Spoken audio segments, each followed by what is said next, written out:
thanks so much for clicking on my video. Today I wanted to show you a couple different binding techniques.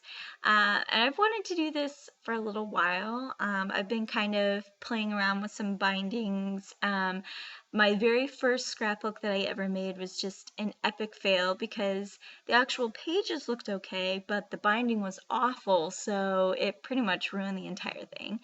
And that really taught me that you have to get a good binding or know what your binding is before you even really start a project. So if you're going to have one that you know, or a scrapbook that you know you want to have lots of embellishments, then you need a binding that's going to be able to compensate for that and to be able to kind of expand as you go. So I'm going to show you a couple techniques, some of my favorites, and I'll show you my one that is just a complete epic fail. And you guys can laugh at that, but it was very important to learn and to sort of figure out what I needed to do better. So it's all about learning, and they say in scrapbooking that you can't really make a mistake. You can always cover it up. Well, I'm going to show you a mistake that cannot be covered up. So let's get into this. So the first couple are more standard. I think most people know about these techniques.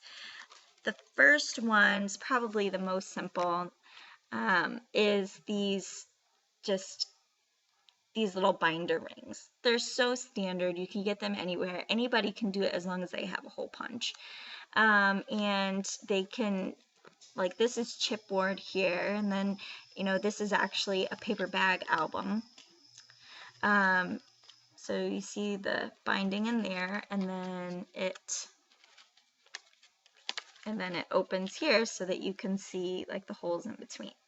So this is a really standard technique, and I really like it. It's not the prettiest technique, but it certainly gets the job done, and I've seen all sorts of really cool ones where they've embellished the heck out of this part, the rings, and they've put all sorts of charms on them and all sorts of ribbon and really cool stuff, and they can make it look really nice.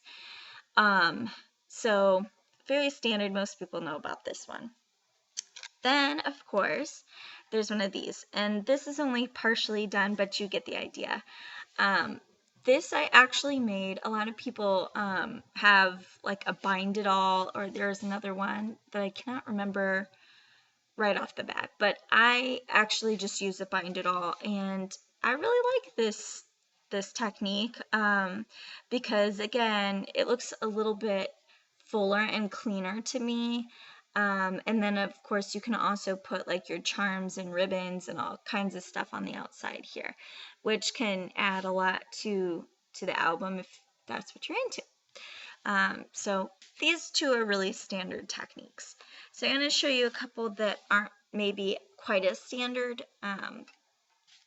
So this is a paper bag album, and the binding on this one is actually just sewn. And what they did was, I've kind of done some in there. So they took 3 bags that were full-size bags. They folded it in half.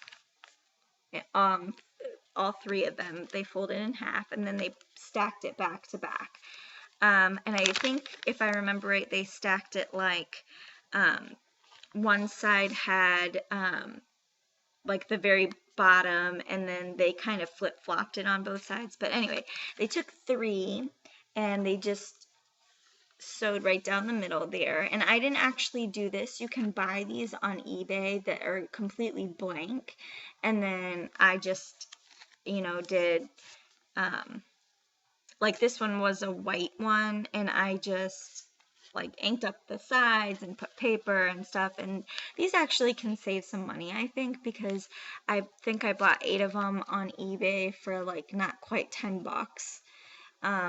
So it's pretty cheap and saved me some time and some work. So and I really like it. You can't put a ton of like thick embellishments on this one, otherwise it won't close at all. This actually, this is about as thick as I can make this one without it looking crazy. But you can still add like this has a slot for like tags, and this, you know, opens up. So there's a lot of places that you can put like embellishments and stuff. You just have to, you know, like this is actually really thick because it folds out, but it still works and it doesn't look overly outrageous or anything. So I really like this binding technique if you want something that's a little bit more simple. And then we get into a binding technique that I really liked, and it was the first one that I felt wasn't totally crazy difficult. So I haven't put the outside on this. There should be something that's going to cover this back here, but you can kind of see this is kind of like an accordion kind of look.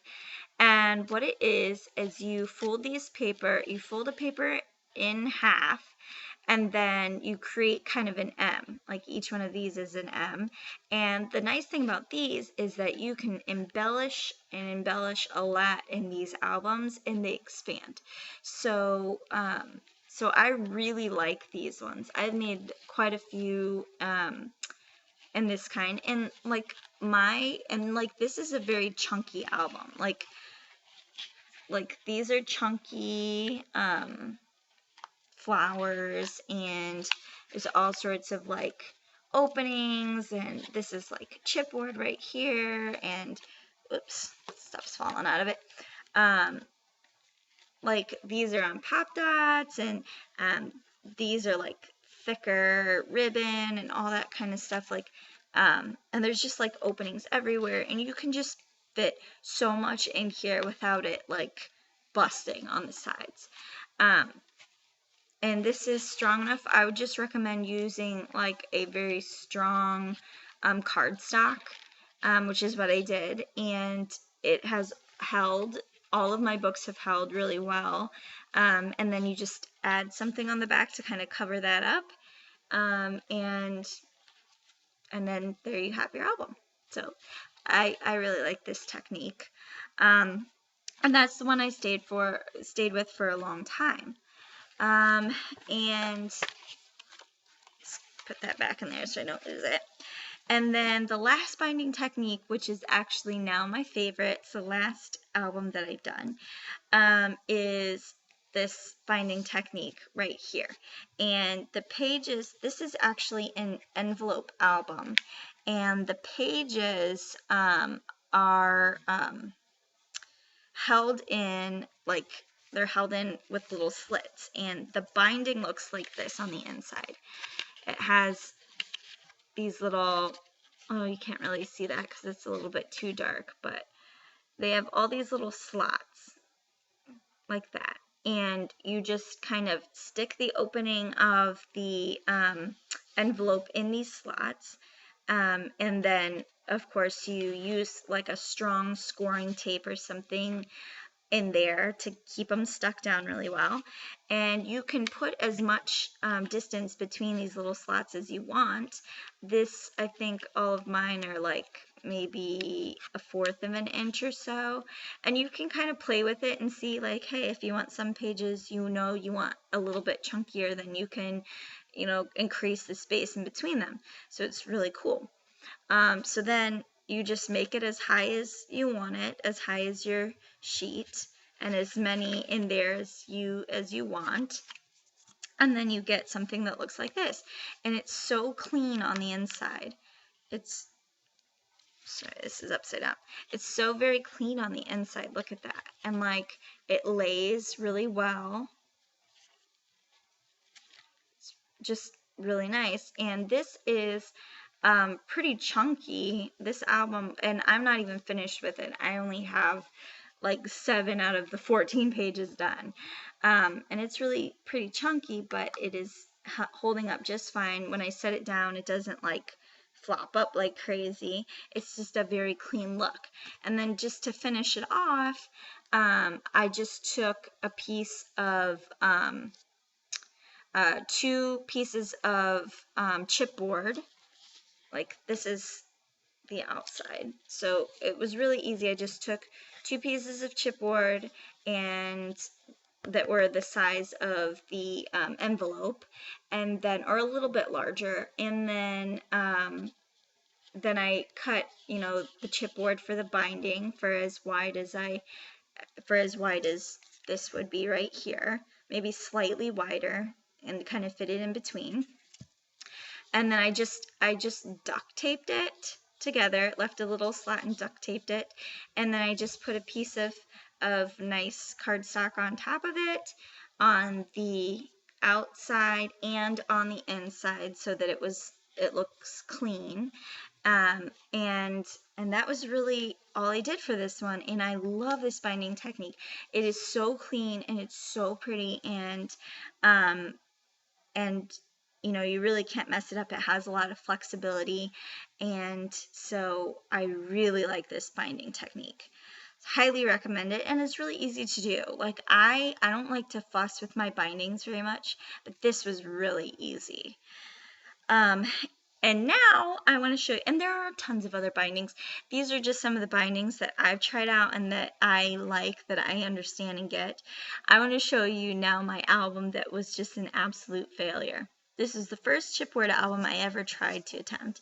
And I actually even took the back of the binding off because it was just, I tried to salvage it and it just was not, I was not having it. But the inside, I had all these embellishments and stuff, but I just didn't leave enough space. I didn't leave a way for it to expand. And the binding too, I didn't leave a space for it to expand at all either. And it just sort of ripped up. And there was just many things wrong with this album. It was supposed to be tied together with this ribbon here. And